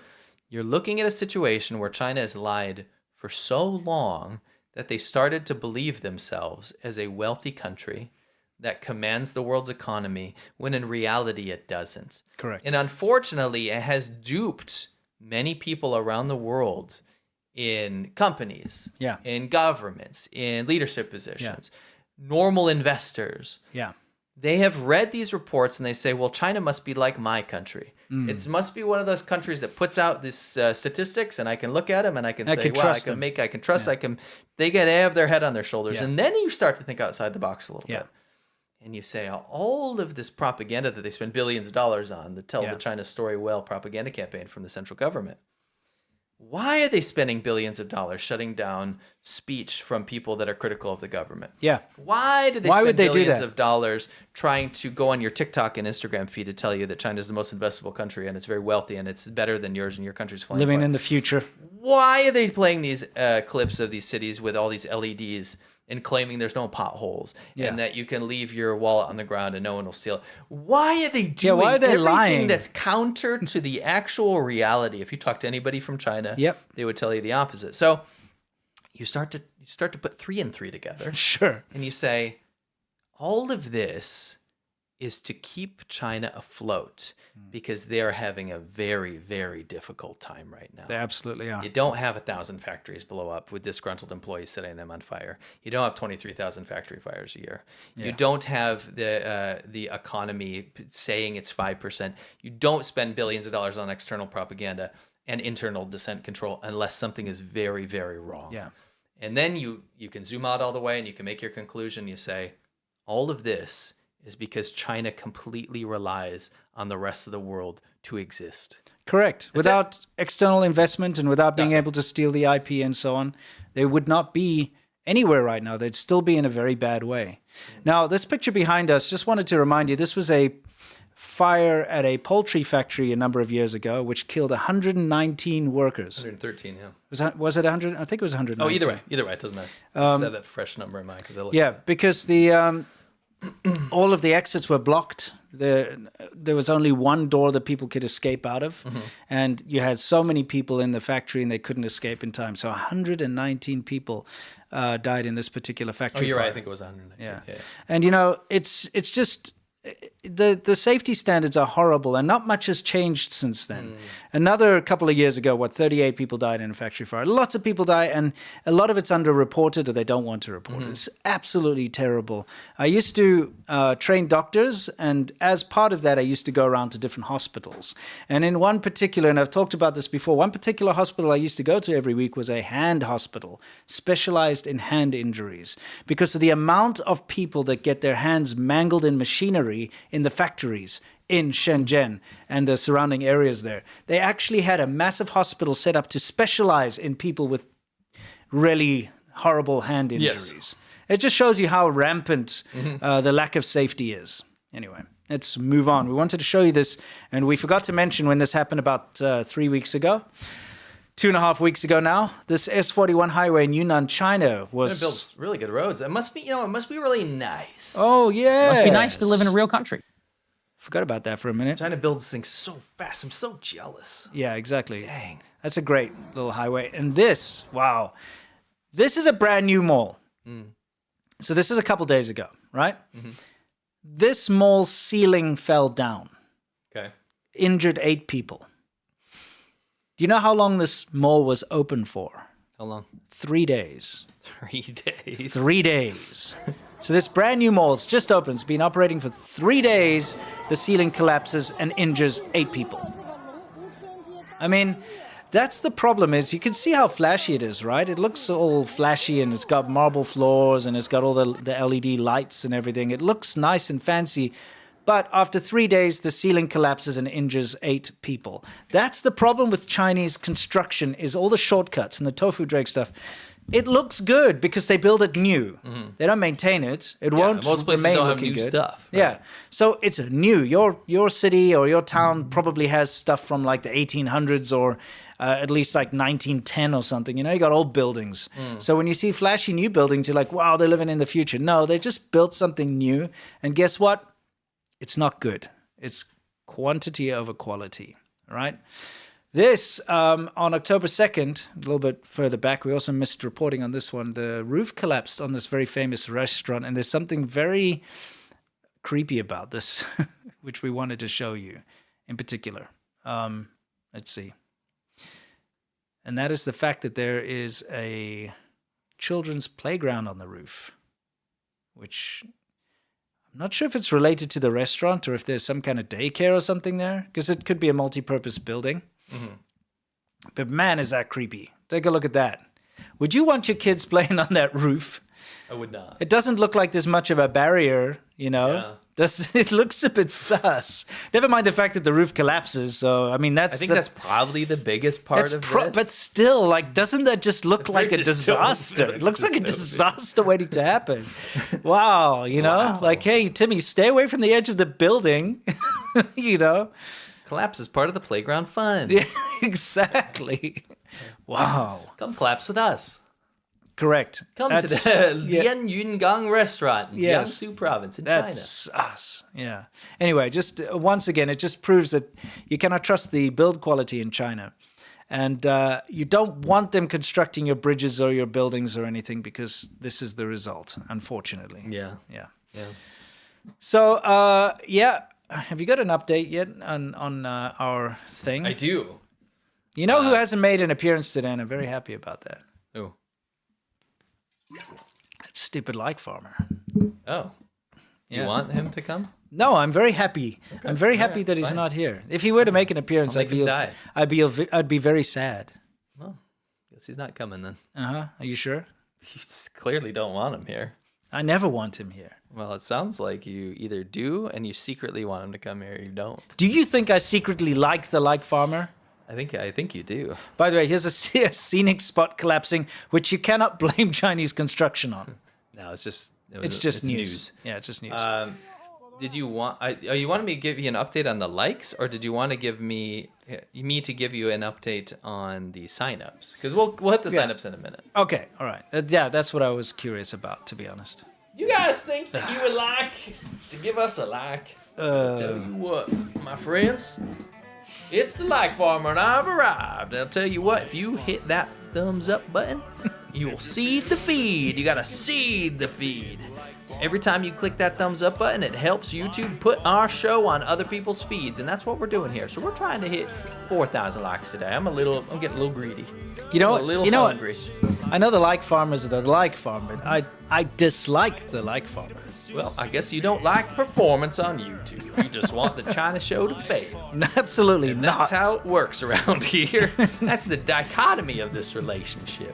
Is I'd prefer that our crops grow and they grow real lush and real delicious. And you said, I want us to starve. I don't want anyone to starve. I think we could get by. Is what he said. I hope everyone goes hungry in this world. Don't donate to hunger programs. Let everyone starve to death. And I say, no, you click that thumbs up button and you give us that like. All right? Amen. All right. Yeah, thank you. All right. Yeah, can we continue? Yes. Awesome. All right. Just showing that potholes do exist in China. Sorry. Okay, yeah. If you've watched my latest video, that really bugged me. There was a campaign on Twitter or X to try and pretend that there are no potholes in China. Meanwhile, as I said, in the rural parts of China, it's more pothole than not hole. That's a good quote. It was a good quote. Yeah, I came up with it just on the spot. Because, I mean, we've seen it. We've lived through it. It's insane. What a crazy claim. Imagine trying to claim that. It's like saying there are no guns in America, or there are no cigarettes in China. Yeah. You know, that type of thing. Like, it's just lies. It's preposterous. Absolutely. It is. It's preposterous. Yeah. Anyway. Oh, yeah. Remember this container ship exploded? Yeah, I remember. Yeah. Wild. Yeah. It's kind of in theme with the whole factory explosions, it is. We just right? wanted to have some footage while we were talking. Yes. Let me hit my notes super quick just to make sure we didn't miss anything here. Absolutely. So I just wanted to say some thought process here. Just some quick examples. Shandong on May 27th, there was a massive blast that ripped through the Youdao chemical plant. Remember that one? Yes, I do. Lots of people injured and hurt and dead. In Hunan in June, the fireworks factory blew up, killed 9 and injured 26. Remember? What I want to point is these rarely make national news. Yeah, I mean, I didn't hear about them. Look, we research China. That's what we do. Yeah. Okay. And we've got our finger clearly on the pulse of what's happening on the ground in China. We've got people in China sending us information. We're constantly scouring the Chinese internet and dissident forums and things like that to figure out what's happening. And even for us, it's difficult to find this information. What I wanted to remind people is for every explosion that we see online, there's dozens more, and the only evidence of that might be in a local bulletin or just word of mouth. Well, you heard the guy, don't film. Yeah. Don't film. That's the prerogative. You know? Right now. So it kind of makes sense. Yeah. And it just makes sense to always just remember what we're dealing with here. It's hide the truth rather than show the truth, right? Yeah. And when you apply that to everything in China, it all starts to make sense. Yes, agreed. You know what? Yeah. You know what? I think we need to have an update. We do. All right. Before we hit world news, because world news is next. Yes. Actually, no, it's Beyond the Great Firewall. Oh, sorry, Beyond the Great Firewall. My mistake. Let's have a look. Help us beat censorship. Remember, we were age restricted last week. If you're just joining us now, we were age restricted last week for showing a bridge collapse. By the way, they didn't hit us with age restriction for the bridge collapse. It was for another reason. A British man getting kicked in the balls, yes. Clearly, the video is mass flagged. Yes. By Chinese bots because they literally wanted to stop the performance of the video because they don't want people to know about their mega bridges collapsing. Yes. Pretty obvious that that's what's happened. That means that we need your support. The best way to do that is that most of the money on Patreon, if you sign up, goes straight to us. Yeah. It's the way that you can show your support, and we have an extra show every Monday. That way we can, and we explain this to our patrons every Monday. That's how we can sustain these big knocks that we get, because we lose all the money that week. China tries to censor us through many means, and one of the ways they constantly have tried over the years is to go after our income. If they can stifle our views on YouTube, if they can stop our monetization on YouTube, if they can stop anyone dealing with us and cut away our monetization, they believe that they can silence us. They believe we'll just go away. This is not the case, and specifically because we have incredibly generous supporters like you guys. Yes. Look, even if you don't support us, just by watching our shows and spreading the word and so on, you help us greatly. But if you can, if you absolutely can afford it, we would love for you to join us over on Patreon, because it's super fun. Anyway, on Mondays, we have a great time, and you're really helping out. Yes. So what is the goal URL? number one, if we got 25 signups, you'll get a bonus holiday hangout, which we'll do a live stream here and hang out with you, drink some beers. No, we already have that. And guess what? We already got it. Yes, we did. Goal 2, if we get 50 signups, there's going to be a free Xiaoban Ho episode, the latest Xiaoban Ho episode. That's our patron show. Will go out to everyone. Remember, this is your help. When you're signing up, you're helping everyone enjoy our stuff. Yes, right? It's going to be released free here if we hit it. Guess what? We hit it. Oh, we did? Yes, goal achieved. Okay, all right. Okay. Where's that stupid goal button? Yes! So let's celebrate. Winston will celebrate with you for a minute. Yes, while I you know, guys, this. I'm one of those people who I don't show massive amounts of emotions, even though I'm feeling it. But right now, I'm incredibly proud of all of you guys, and humbled at the same time at the fact that so many of you are willing to support us, because it makes what we do worthwhile. And I just want to say thank you for that. Thank you so much. Yeah. I just put that in chat, by the way. And you're going to put it in the description? And I will put it in the description afterwards. Okay. I'm not able to do that right Fantastic. now. So you'll be able to watch our most recent Xiaoban Ho for free, everybody. And thanks to the generosity of everybody in chat who's joined us and helped us reach goal number 2 in and our hopefully we can, if we're lucky, we'll chip away and maybe hit to goal number 3. if we do, that'd be incredible. But anyway, it's time for us to continue with the show. By the way, if you want to go sign up, you have to go to patreon.com/ADV podcasts. Yes. Can you play the ticker? I mean, I've got this. Yes. And by the way, just in case you're already signed up and you missed the beginning of the show, I explained you can gift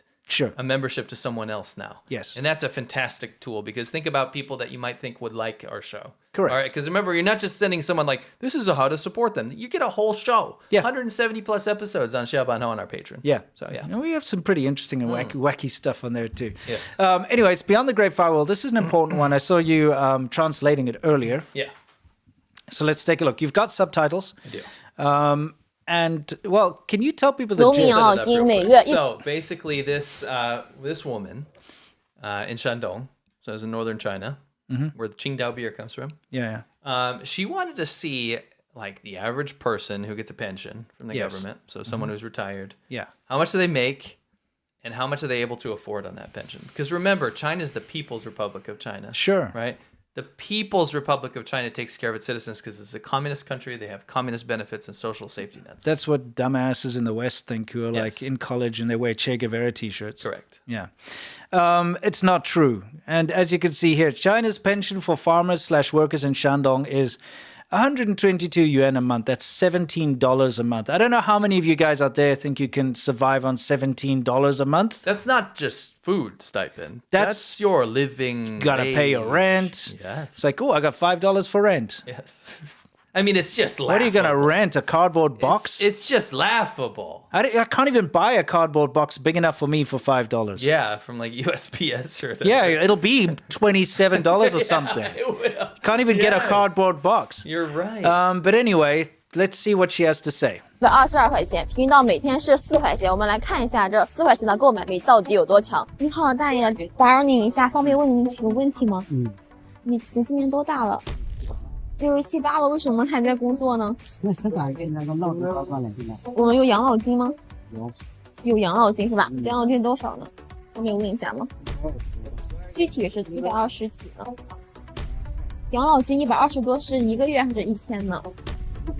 大爷，您之前是干什么工作的呀？弄面。不买肉了，今天买一点粉条和鸡蛋。Okay, so now, by the way, she was like, you mean 120 RMB a day? He's like, no, a month.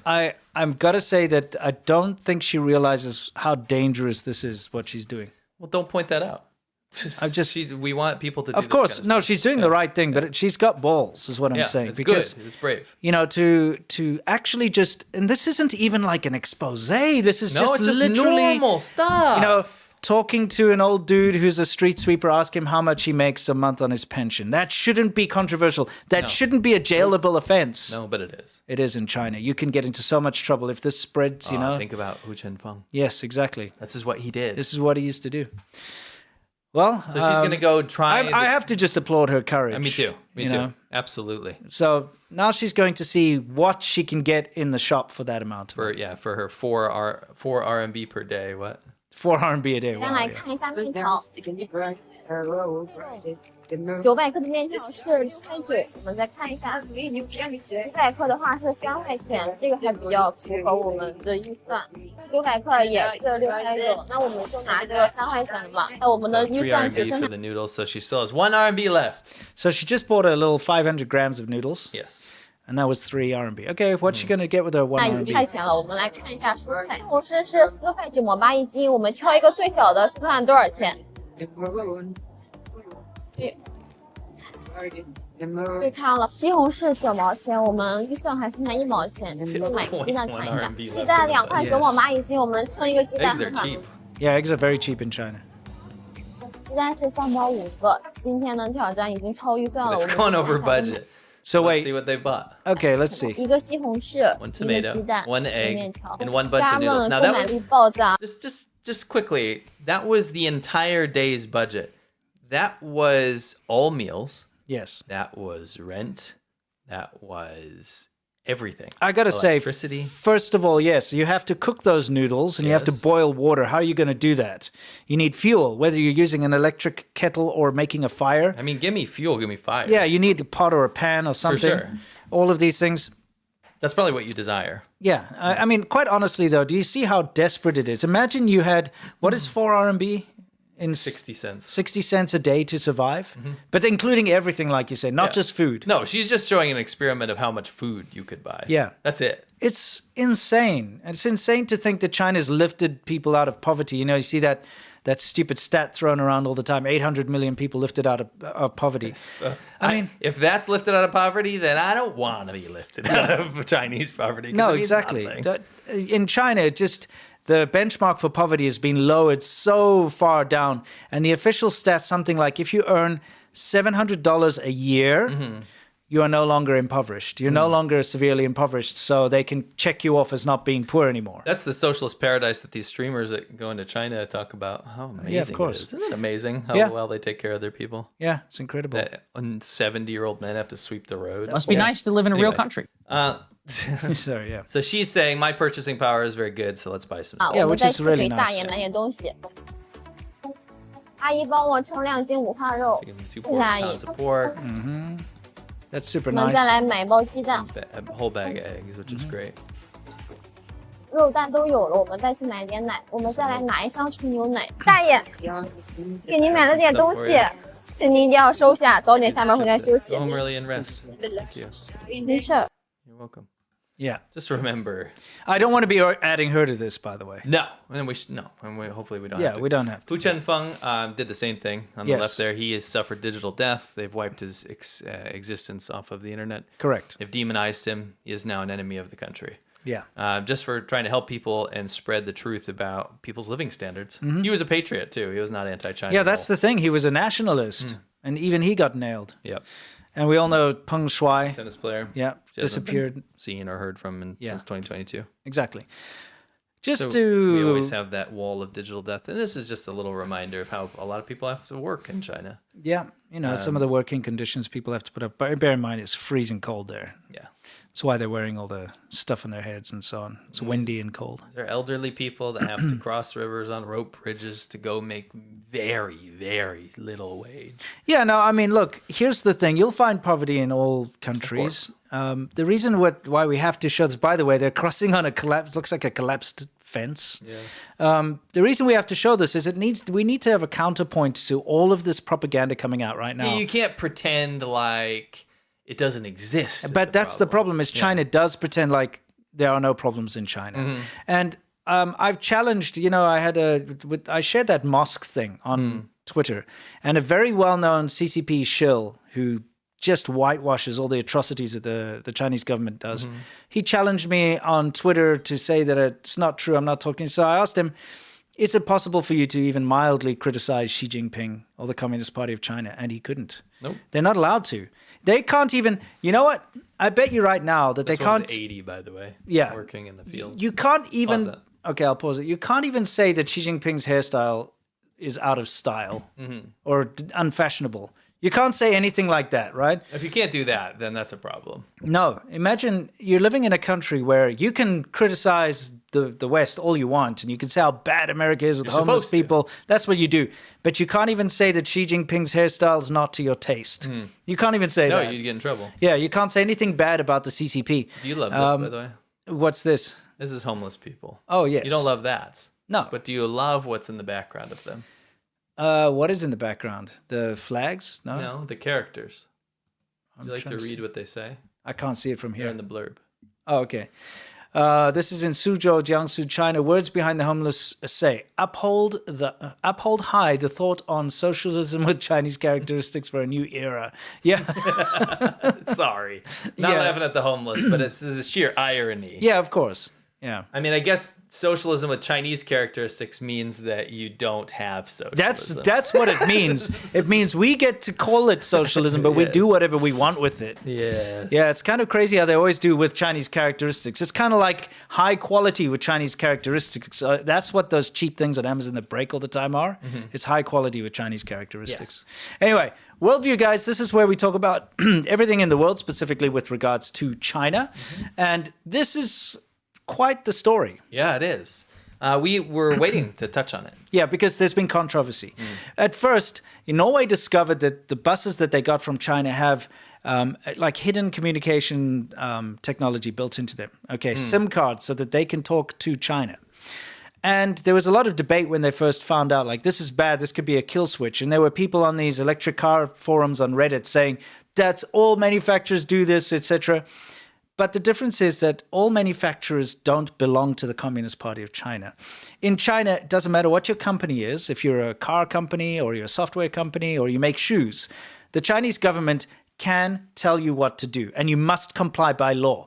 So let's say you are a shoe, you make Nike shoe knockoffs or something similar. You make your own brand. It's called like Hongji, okay? So you got Hongji shoes, and you're selling shoes you're selling shoes to America. And the Chinese government says, you must put listening devices in your shoes. They must do it. Or you must give us the list of all of the clients that you've sent to in America. And then if they find out, oh, you've sent to someone important, then they can send some nefarious thing in the post. That type of thing. If you make software, the Chinese government can come up and say, give me all of your user data. Every single thing that they've done, their IP addresses, all this. They must do it. They cannot refuse. It's not like in other countries like America. If the American government goes to Apple and says, give us your user data, they'll say no. And they can say no. But in China, you can't. Same with car companies. If the Chinese government goes to whichever car company made these and says, you enable that listening device, the microphones in there, we want to hear what people are saying inside that bus. They must do it. They cannot say no. No. They can't. So that's the security risk. And so they found this two-way communication thing in these buses. Can you tell us more about it? Yeah. In case you're confused why the picture, don't continue. Okay. We're talking about this article. Sure. If you're confused, the pictures from the Netherlands probably be because it's the same bus system that Norway picked up on. This summer, Oslo, as capital of Norway, Public Transportation Authority drove a Chinese electric bus deep into a decommissioned mine. There's a reason they did this. Okay. It's not just to leave it there because that's where it belongs. Yeah, exactly. And then collapse the mine on top of it. They drove it into a mine, into a nearby mountain to answer the question that everyone is speculating. Could it be hacked? Isolated by rock and digital interference, cybersecurity experts came back with a qualified yes. The bus could be remotely disabled using the control system for the battery. Yeah. The revelation presented at a recent public transport conference has spurred officials in Denmark and the UK to start using their own investigations into Chinese vehicles. Sure. Surprised the UK is doing that with their super spy embassy that they've approved. Yeah, I mean, what the hell? They belong to China now.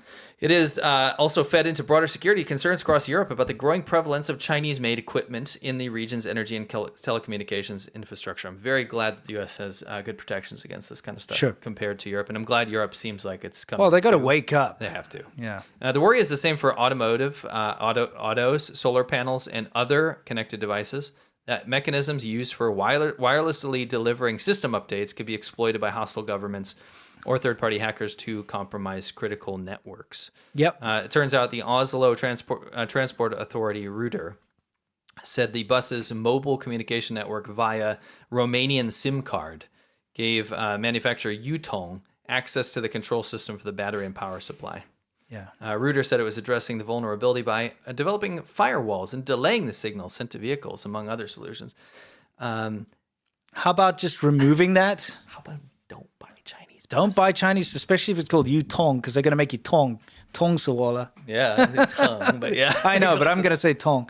Yeah, seriously though, stop. You cannot trust the Chinese government because if they have a political agenda against your country, they will use whatever means necessary to affect you. Yes. So your analogy about the listening devices is an analogy. The reality here that people are concerned about is being able to disable vehicles with a kill switch in China, which now has been proven they can. Now, if you think about the applications for such a thing, you can cause chaos. Number one, they can be disabled while they are moving. Yes, I forgot to bring that up. So if a bus is traveling on a highway at speed, and this is something they know because they can get the telemetry, I'm sure.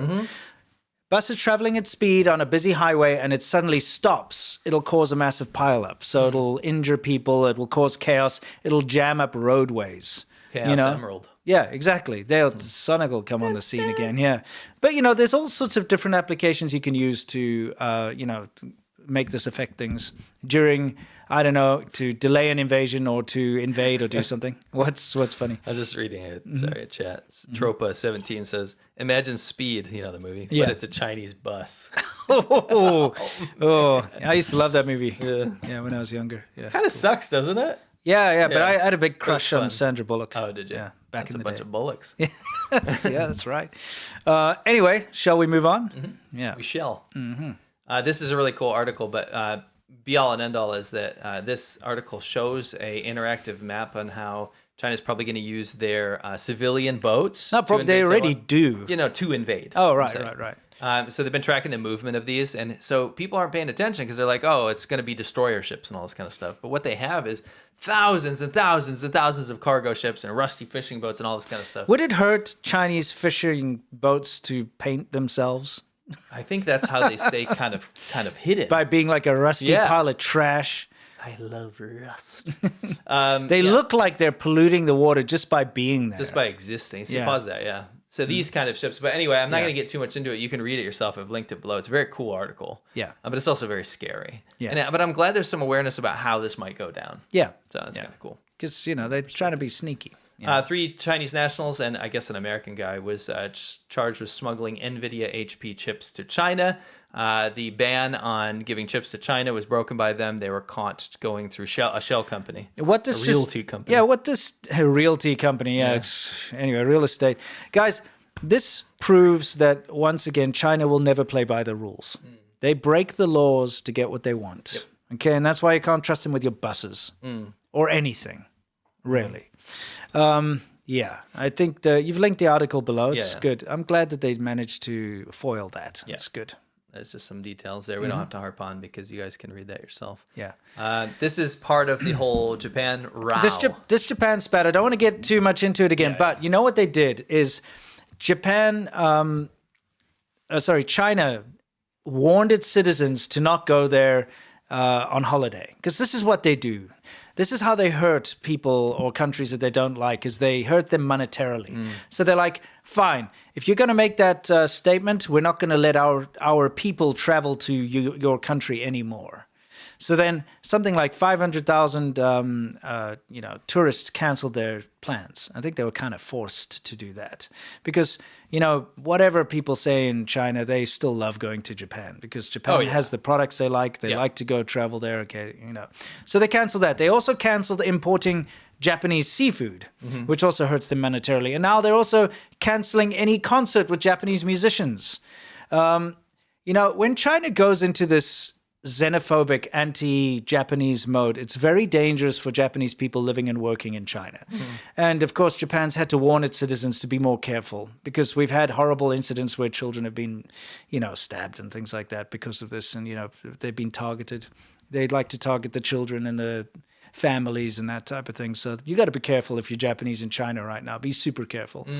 I remember with my Japanese friends, whenever the sentiment used to boil up, we'd have to pretend they were a different nationality. We'd be out drinking and people were like, is he Japanese? I'm like, no, he's from Singapore or he's Korean or something like that. And they'd be like, oh, okay, fine, type of thing. That's a real concern. It's a real thing. It's horrible. So anyway, they've gone all out trying to punish Japan. But Seafood, concerts. Yeah, exactly. And, there was some funny exchanges with an ex-ambassador from Japan who was like, well, the kind of people that are not going to come here because of nationalism, it's better. It's going to make Japan better that they're not here anyway. You know what I mean? That's caused another big row.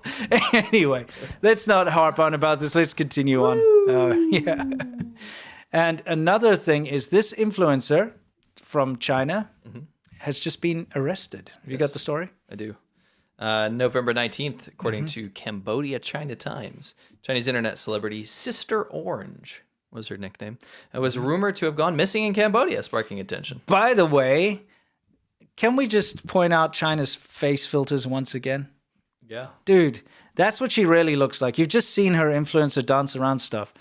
Don't believe anything coming out of China when it comes to video or anything like that. The face filter technology is off the charts. Yeah, she was arrested. That's the punchline here. She was arrested for online fraud, transnational human trafficking. Yeah, you know how that went down, actually. She went to go and visit her boyfriend. Yeah. And her bank accounts in China have been used to launder the money out. Yeah. That's why she was arrested. So here's the deal. Yeah. Nobody cares about the crimes. No, they only care about the face filters. China's going nuts. They're like, yo, we were lied to. Yeah, I used to watch Sister Orange. Yes. On whatever, at Douyin. More like Sister Potato. Stop. I'm just Sister Yam. Sister Yam. Yeah. Anyway, people were more upset the fact that she doesn't look anything like. Yeah, she looks nothing like her face filtered self. Yeah, this is one of those things. That's actually what people cared about. Yeah, that's actually what people care. Not that the fact that she's involved in human trafficking and fraud and all that, but that she actually doesn't look anything like her online persona. Which is kind of a sad state of the world. Yeah, that's the way the world works, dude. Let's be honest. Yeah. It's dumb. It's super dumb, but that's just how it goes. It's highly regarded. Oh, absolutely. Anyway.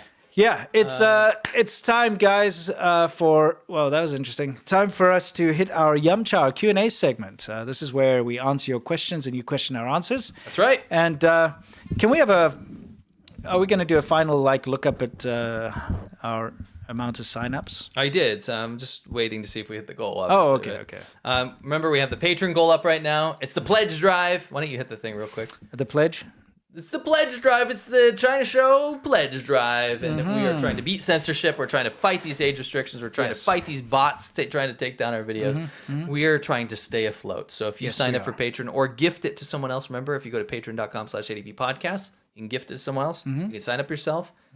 If you sign up at the $10 or $20 tier, you're going to get our Monday show. You're going to get every past Monday show. It's our special show. Yes. Where we cover the really interesting stuff. Yep. You're going to support us. Things You're we gonna can't help show us on do this. YouTube. Yes. And number 2, you're going to help us hit this goal. If we get 75 signups on that goal 3 right there, everyone in the community is going to get a free ticket to the Royal Rumble. Yes. That is our yearly show where all the China Show characters come at each other and fight each other. It's hilarious. In a ring, there's only one winner. Yeah, we've had 2 before, and you can actually go watch them if you join our Patreon. You can go look in our annals of history, and you'll see them. They're so much fun.